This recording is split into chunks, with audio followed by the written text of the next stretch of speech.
پارتی استراتیجیەتێکی 50-60 ساڵەی لەگەڵ ئەمریکا و غەرب هەیە لە خۆمە ناقرتێنێ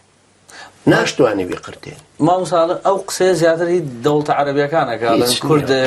دەوڵەتی عەرەبی نییە و کاکەجان ئێری ئێلیاف لە مزەکەراتی خۆیان نووسیوێتی و ئەندامی کنەستی ئیسرائیلی بوو کە چۆن هاتووە کوردستان و مەلا مستەفای چۆن بینیوە و چۆن ئەو کاتە سەرەتانی پوچی بوو و من بۆ خۆشم زابتی ئیسرائیلیم بینی ئەو کاتە ساڵی 1974 پێشمەرگە بووم کە هاتن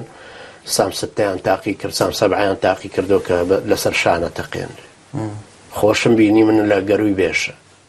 هاتن لە تەنیش دێمە شۆتەقانیان ساڵی 1974 ئەو کۆن زۆر کۆنە کۆن بە هەر حاڵ علاقات ئێستا بە قووەتر بوو خۆی ئیسرائیل گەورەتر بوو و پارتیش زیاتر پێویستی پێێتی باش ئەگەر دەوڵەتێکی کوردی بەوە بێ کە پەیوەندی لەگەڵ ئیسرائیل هیچ علاقە هیچ شتێکی نییە خۆ پێت ڕات چۆنە ینی بەس یەکەم طبعا وەکو مسلمانی پێم باش نییە هیچ جۆرە علاقەیەک لەگەڵ دژمنکارەتی ئیسرائیلە چونکە ئیسرائیل بەشەر نین تو ئەگەر لەو هەموو دڕندایەتی و دژمنکارێتیە بەرامبەر بە ئینسانێکن هەرۆکو ئینسان تۆ ئەگەر لە شەڕی غەزەیە ئەوەی کە ئیحساسی ئینسانیەتی هەبێ بێ هەست پێ بکە چ جەریمەیە کە بەرامبەر بە غەزە کرد لەبەرەوە تەبەن من وەکو مسلمانێک بە تەئکید خۆ لە تەرەفی ئیسرائیلا نابم